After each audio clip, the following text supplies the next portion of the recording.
Right, it is, but it doesn't matter.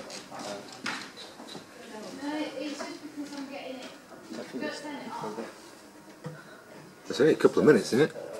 Yeah, but 2 minutes. Please. Go on then. You shift the chair and I'll just look at it. I can't see.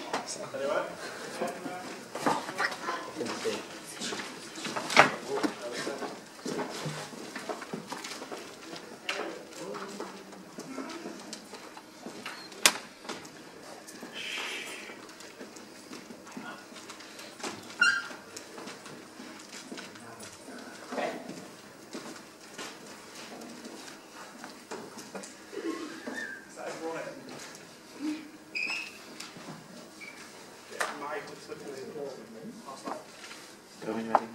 They're ready.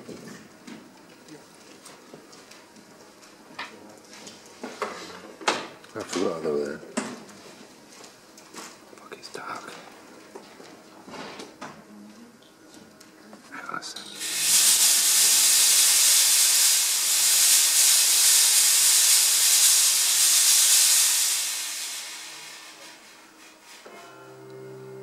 Poe was renowned for his ghoulish tales of mystery and suspense. The Raven is a narrative poem, first published in January 1845. The poem is often noted for its musicality, stylized language, and supernatural atmosphere. It describes a mysterious visit of a talking raven to a very distraught lover, tracing the man's slow fall into madness over the loss of his love, Lenore. We have chosen to modernise this classic poem and try to make it relevant to today's audience.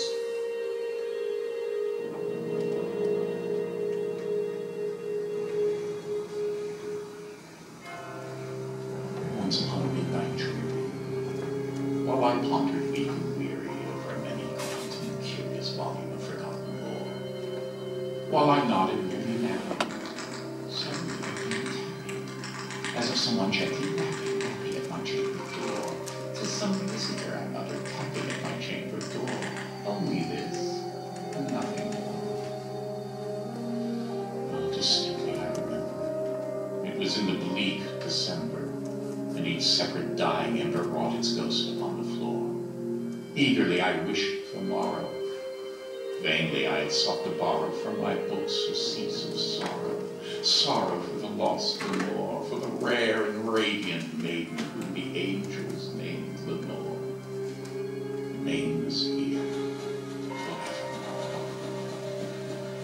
And the silken, sad, uncertain rustling of each purple curtain thrilled me, filled me with fantastic terrors never felt before, so that now to still the beating of my heart I stood repeating, 'tis some visitor entreating entrance at my chamber door, some late visitor entreating entrance at my chamber door.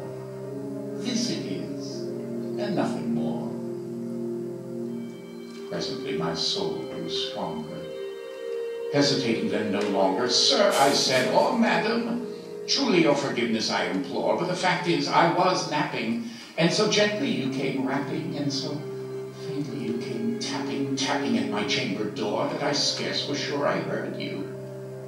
Here I opened wide the door. Darkness there, nothing more." Back into the chamber turning, all my soul within me burning. Soon again I heard a tapping somewhat louder than before. "Surely," said I, "surely that is something at my window lattice. Let me see then where thereat is, and this mystery explore. Let my heart be still a moment, and this mystery explore. 'Tis the wind, and nothing more." Then this ebony bird beguiled my sad fancy in the smiling, neither grave nor stern the calm of the countenance it bore. "Though thy crest be shorn and shaven, thou," I said, "art sure no craven. Ghastly, grim, and ancient raven, wandering from the nightly shore, tell me what thy lordly name is on the night's Plutonian shore." Quoth the raven, "Nevermore." still this broken by reply so happily spoken. Doubtless, said I, what it utters is his only stock in store, caught from some unhappy master, whom a merciful disaster followed fast and followed faster, till his songs one burden bore, till the dirges of his hope that melancholy burden bore of never, never more. But the raven was still beguiling my sad soul into smiling. Straight I wielded a cushioned seat in front of bird and bust and door. Then upon the valley sinking, I betook myself to thinking, fancy unto fancy, thinking what this ominous bird of yore, what this grim, ungainly, ghastly, gaunt, and ominous bird of yore meant in croaking nevermore. Thus I sat engaged in guessing, but no syllable expressing to the fowl whose fiery eyes now burned into my bosom's core. This and more I sat divining, with my head at ease reclining on the cushioned velvet lining that the lamplight gloated o'er, but whose velvet violet lining with the lamplight gloating o'er she shall press, oh, nevermore. Then methought the air grew denser, perfumed from an unseen censer, swung by seraphim whose footfall tinkled on the tufted floor. Wretch, I cried, thy God hath lent thee, by these angels he hath sent thee, respite, respite, and nepenthe from my memories of Lenore. Quaff, oh quaff this kind nepenthe, and forget this lost Lenore. Quoth the raven, nevermore.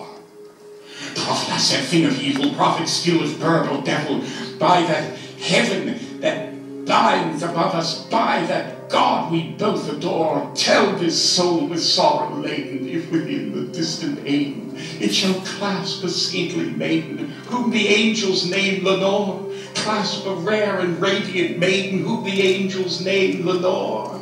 Quoth the raven, nevermore. Be that word our sign, bird or fiend, I shriek of starting, get thee from shore. Leave no black plume as a token of that lie thy soul has spoken. Leave my loneliness unbroken, quit the bust above my door. Take thy beat from out my heart, and take thy form from off the door. Quoth the raven, nevermore. And the raven still is living, still is sitting, on the pallid bust of Pallas just above my chamber door, and his eyes have all the seeming of a demon's that is dreaming, and the lamplight o'er him streaming throws his shadow on the floor, and my soul from out that shadow that lies floating on the floor shall be lifted nevermore.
Do you want me to check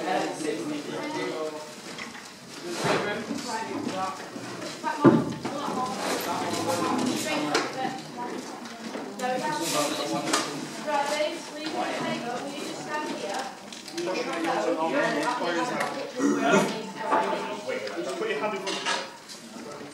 Right, do you want this? Yeah, that's right, camera 1. Jamie, just move your hand, that's camera 2.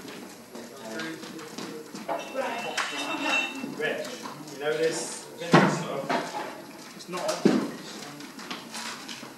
It might not be plugged in, that's why. Yeah. Like it's working.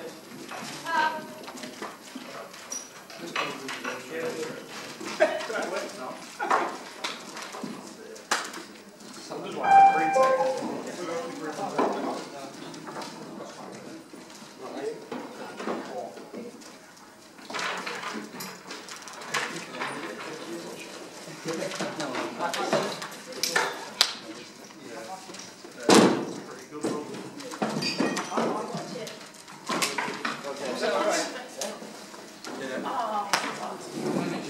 I've got a picture.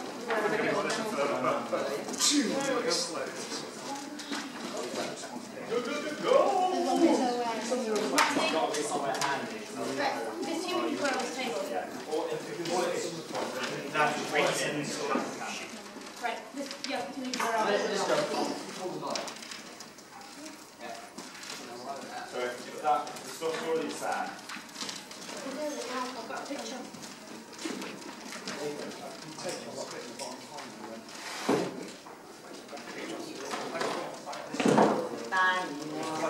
Please, I wish I had the reasons on the reasons.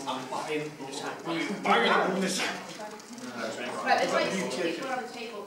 I'm with the church. I know, it's just... Trying to get me up my Is that a torch there, Matty? Yep. All cameras working.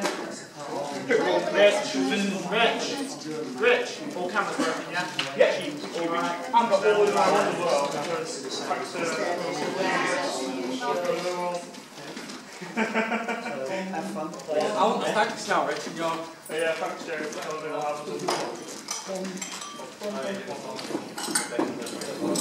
Josh, you can get these out for me.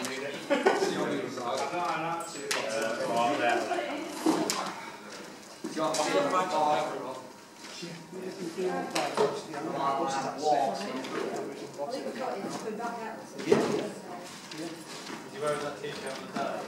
Are you doing it for that? Right.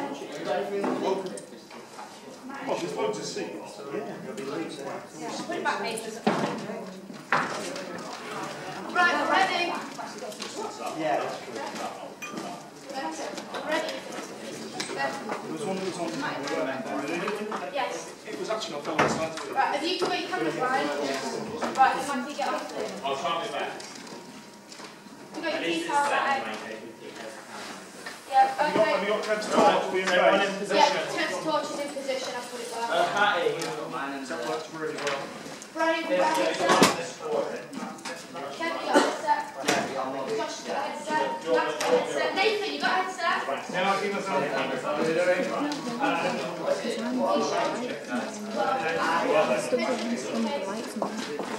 Bear with.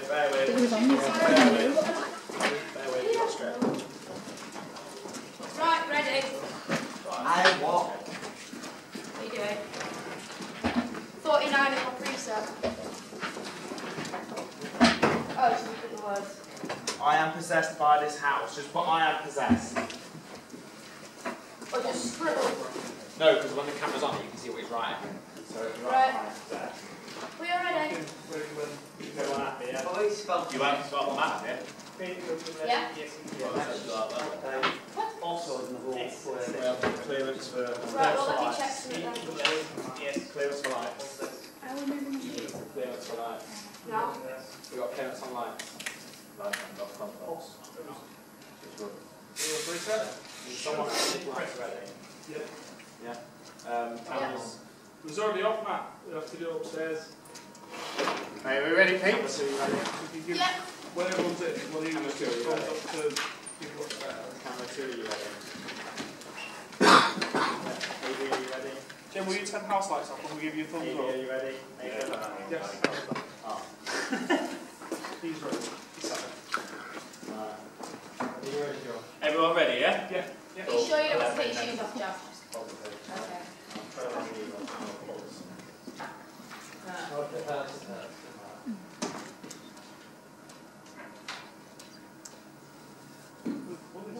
No worries yet.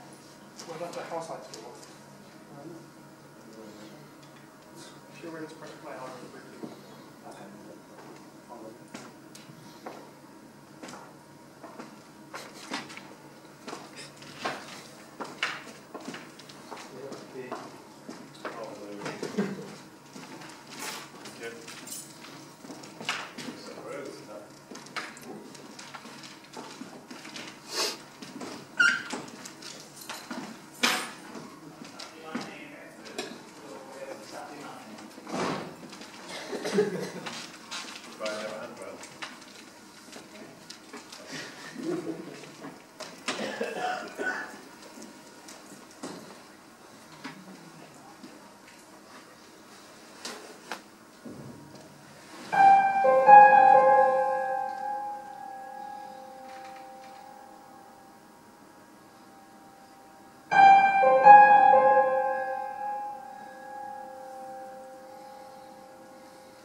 Vincent Malloy is 7-year-old. He's always polite and does what he's told. For a boy his age, he's considerate and nice. But he wants to be just like Vincent Price. He doesn't mind living with his sister, dog and cats, though he'd rather share a home with spiders and bats. There he would reflect on the horrors he's invented and walk dark hallways, alone and tormented.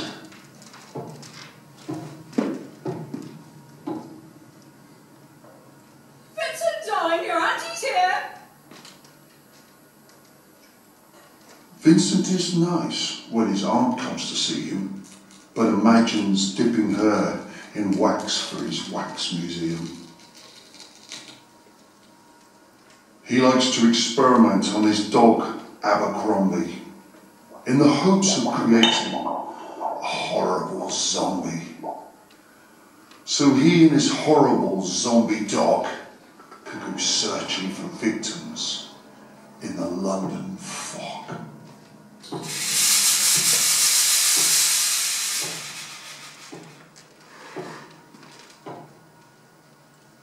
His thoughts, though, aren't only of ghoulish crimes.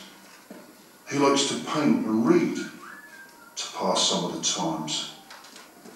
While other kids read books like Go Jane Go, Vincent's favourite author is Edgar Allan Poe. One night, while reading a gruesome tale, he read a passage that made him turn pale. Oh, such horrible news. He could not survive, for his beautiful wife had been buried alive. He dug out her grave to make sure she was dead, unaware that her grave was his mother's flower bed. his mother sent Vincent off to his room. He knew he'd been banished to the Tower of Doom, where he was sentenced to spend the rest of his life alone with the portrait of his beautiful wife. While alone and insane, encased in his tomb, Vincent's mother burst suddenly into the room. She said, If you want to, you can go out and play. It's sunny outside and it's a beautiful day. Vincent tried to talk, but he just couldn't speak. The years of isolation had made him quite weak. So he took out the paper and scrawled with a pen, I am possessed by this house and can never leave it again, his mother said. You're not possessed and you're not almost dead. These games you are playing are all in your head. You're not Vincent Price, you're Vincent Malloy. You're not tormented or insane, you're just a young boy. You're 7 years old and you are my son. I want you to go outside and have some real fun. Her anger now spent, she walked through the hall, and while Vincent backed slowly against the wall, the room started to swell, to shiver and creak. His horrid insanity had reached its peak. He saw Abercrombie, his zombie slave, and heard his wife call from beyond the grave. She spoke from her coffin and made ghoulish demands, while through cracking walls reached skeleton hands. Every horror in his life that had crept through his dreams swept his mad laughter to terrified screams. To escape the madness, he reached for the door, but fell limp and lifeless down on the floor. His voice was soft and very slow as he quoted The Raven from Edgar Allan Poe. And my soul, from that shadow that lies floating on the floor,